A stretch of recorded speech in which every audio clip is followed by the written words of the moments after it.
Carmina Abreu já está aqui nos nossos estúdios. Seja bem-vinda, boa tarde. Quero repercutir com você também este decreto que foi publicado no Diário Oficial, porque você também tem mais informações, Mina. Para a gente entender melhor essa decisão, vamos falar um pouquinho sobre a ocupação de leitos em Campinas, que ontem chegou aí, num total de mais de 90%, 90,69% de ocupação dos leitos de UTI aqui na nossa cidade. A gente tem 118 leitos no SUS municipal, dos quais 115 estavam ocupados nesta segunda-feira, aí uma ocupação de 97,46%. No SUS estadual, dos 30 leitos, 21 ocupados, uma taxa de 70%. E na rede particular, 142 leitos, dos quais 127 ocupados, uma taxa de 89,44%. A gente percebe que, apesar de todo o esforço de anúncio de aumentar o número de leitos disponíveis aqui na nossa cidade, a demanda também tem aumentado. E hoje, como a Mariana adiantou, nós temos aí nessa requisição, a gente tem aí a divulgação no Diário Oficial do município e acompanha agora o que diz exatamente. Olha, o uso do Hospital Metropolitano será para o enfrentamento da pandemia do coronavírus. Decisão considera o estado de emergência e calamidade pública na cidade de Campinas. A requisição foi baseada, de acordo com a Prefeitura, na Constituição da República, que diz que, no caso de iminente perigo público, a autoridade competente pode utilizar de propriedade particular assegurada ao proprietário indenização ulterior se houver dano. A requisição inclui os bens móveis que estão dentro da unidade hospitalar e ainda também os bens serão relacionados em um laudo quando ocorrer a posse do prédio. Isso já está ocorrendo ocorreu nesta manhã. E ainda o atendimento deve ser iniciado em caráter de urgência. O detalhamento dessa medida, então, como o Gabriel já adiantou, 3 horas da tarde, mas está aí uma situação. A gente lembra, inclusive, Gabriel, que na gestão passada houve uma tratativa para a utilização do Hospital Metropolitano para o atendimento da Covid-19. Depois nós tivemos alguns impedimentos no que diz respeito às questões trabalhistas da gestão anterior. Sim. Aí depois, para o final do ano, conseguimos aí alguns leitos e depois, em dezembro, esse convênio, teve um encerramento. Então, a gente aguarda a fala do prefeito, do secretário da Saúde hoje à tarde e também do secretário de Justiça, Peter Panuto, que vai detalhar essa decisão que a gente considera até um pouco radical, ninguém esperava, mas o porquê de toda essa decisão e como será feito a partir de agora. E quem assiste o Câmara Total sabe a situação que a cidade de Campinas enfrenta da Covid-19, porque a gente fala aqui todos os dias.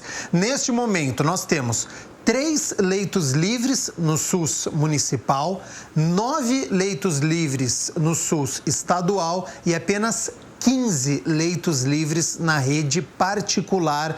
Então, a demanda está muito alta na cidade de Campinas. Nós tivemos aumento no número de casos, aumento no número de internações, aumento no número de mortes na cidade de Campinas.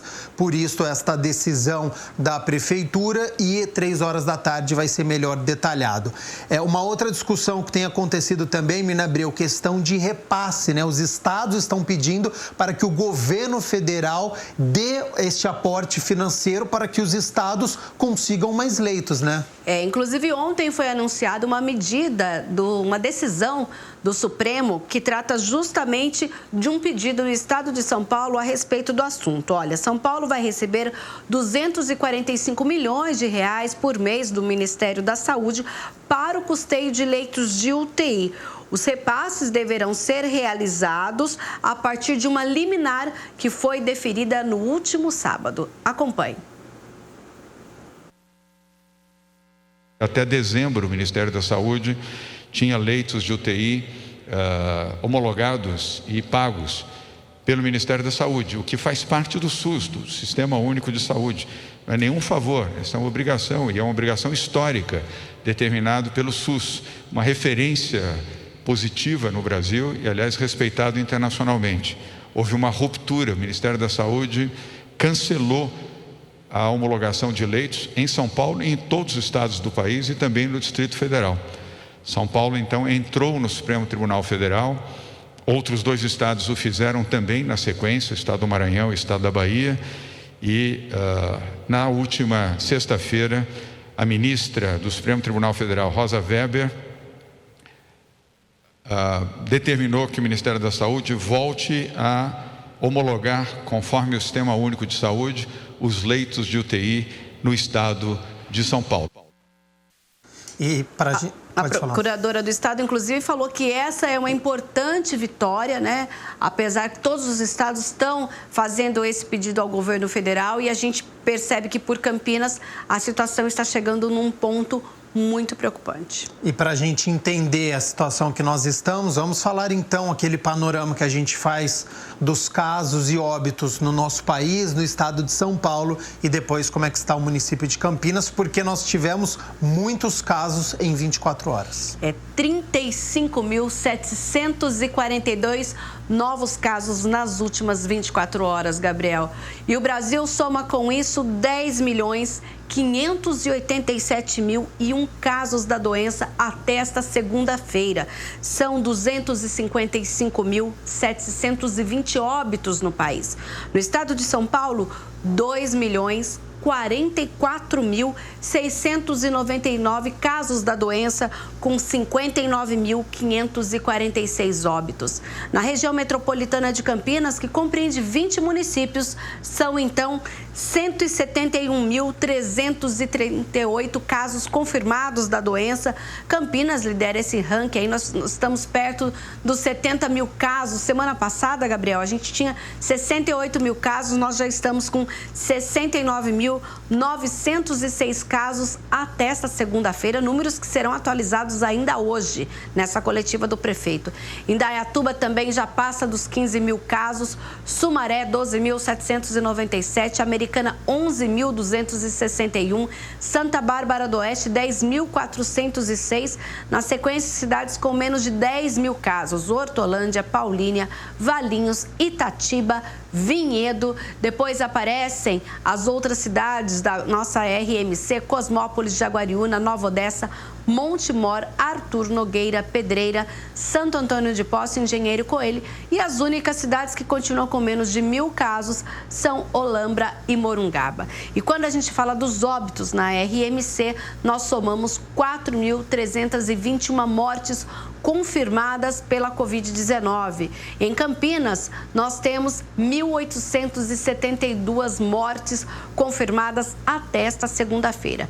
Indaiatuba aparece na sequência com 357, depois vem Sumaré, Americana, Santa Bárbara do Oeste, Valinhos, Hortolândia, Paulínia, Itatiba, Nova Odessa.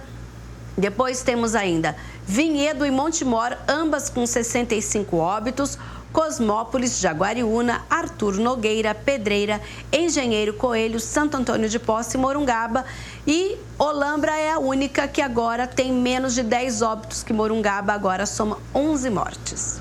A última atualização que nós temos da cidade de Campinas, 427 casos, 427 pessoas testaram positivo para a Covid-19 nas últimas 24 horas, o que mostra que a doença está presente em todas as regiões da nossa cidade e a contagem continua muito alta, né, no município. Sim. A gente passa dos 400 casos diariamente, a gente sempre fala aqui no Câmara Total. O que chama a atenção também dos óbitos, 10 pessoas perderam a vida para a Covid-19, um homem de 59 anos que não tinha comorbidades. Então, a faixa etária, ela continua muito grande.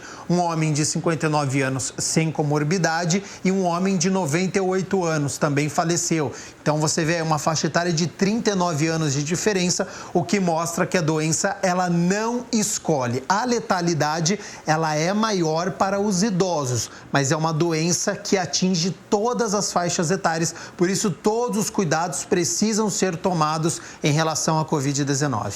Sim, e a esperança é a vacina. A gente lembra que começamos aqui na cidade, em algumas outras, a vacinar também aí as pessoas maiores de 80 anos. Começamos com um grupo de 95, 85, agora 80 anos.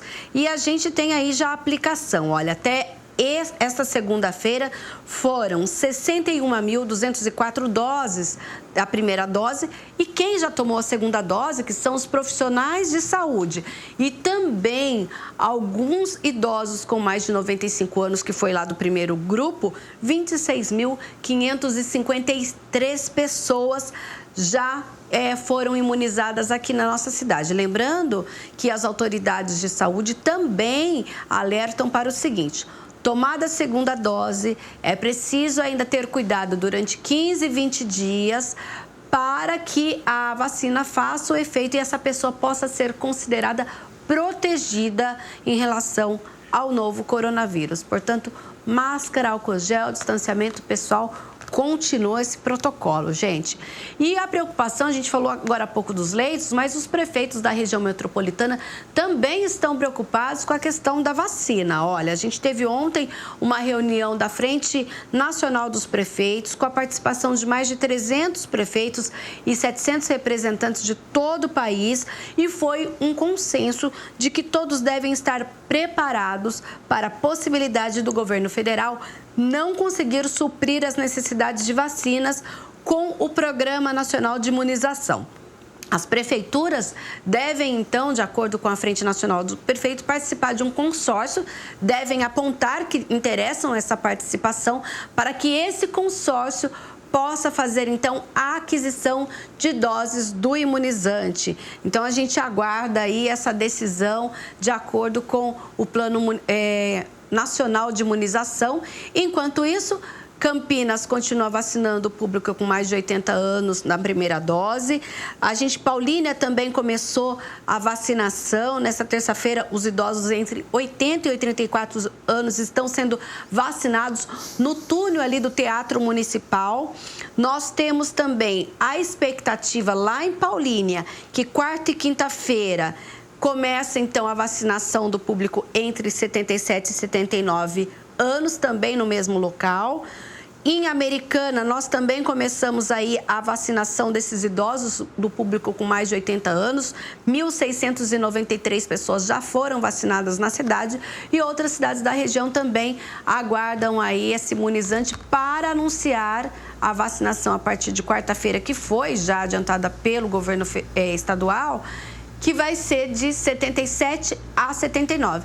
A gente aguarda que, no caso de Campinas, né, Gabriel, também tenhamos esse anúncio. Ainda hoje tem essa questão dos leitos, mas também, será que recebemos as vacinas para começar, então, a imunizar o público de 77 a 79 anos? Enquanto isso, tem o vacina.campinas.sp.gov.br. É a nossa esperança, né? Sempre que puder ampliar o número de pessoas, a gente vai conseguir diminuir a pandemia. Abri aqui, Menabreu, o site vacina.campinas.sp.gov.br. Você que está nos acompanhando pode abrir também aí na sua residência este site, e tem uma informação importante aqui, ó, em relação a agendamento. Em Campinas é obrigatório, para garantir a reserva da dose, a escolha do local, o horário da vacinação. Então, olha só, aqui em cima, ó, vou dar até um zoom aqui para você, ó. Aqui você vai clicar e vai fazer o agendamento. Então, se você que tem mais de 80 anos, que ainda não se vacinou, faça o agendamento para você conseguir a imunização para a Covid-19. Isso está acontecendo porque a gente tem o Vacina Já, que é o site do governo do estado de São Paulo, e algumas pessoas estão entendendo que quando entram naquele site, automaticamente estão agendados aqui na cidade de Campinas. Não, o agendamento da vacinação em Campinas é pelo vacina.campinas.sp.gov.br. O Vacina Já do governo do estado é só uma forma de fazer um pré-cadastro, não é agendamento. Então, a gente lembra, olha, quem está tendo agora a vacinação? Primeira e segunda dose para os idosos a partir de 85 anos e também para os profissionais de saúde e ainda para os acamados e moradores de instituições de longa permanência. Grupo a partir de 80 anos, começou o agendamento no último sábado e agora a gente tem além do Centro de Vivência do Idoso, além do CAIC da Vila União, agora nós contamos com a Casa da Criança Paralítica e também com o Círculo Militar.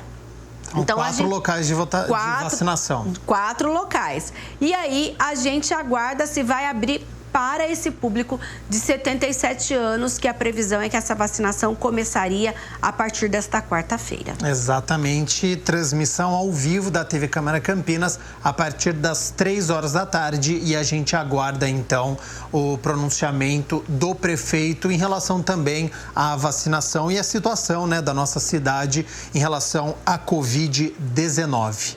Para a gente poder encerrar, então, as notícias da metrópole de Campinas, tem interrupção de água, Mirna? Tem na quinta-feira, então, amanhã, você que mora no Jardim Aliança, Chácara Buriti e parte do Jardim Esmeraldina e também no Jardim Monte Líbano, faça a reserva de água, porque nesta quinta-feira, das 8 da manhã às 5 da tarde, a Sanasa fará nessa região um serviço de interligação de redes e por isso será feita a interrupção aí do fornecimento de água quinta-feira. Certíssimo, Mirna Abreu, muito obrigado pelas notícias da metrópole. Volta daqui a pouco com as notícias do Legislativo. Eu já vi que tem muitas informações aqui da Câmara de Campinas, hein? Isso mesmo, até porque amanhã nós temos reunião extraordinária. Até daqui a pouco, então. Combinado.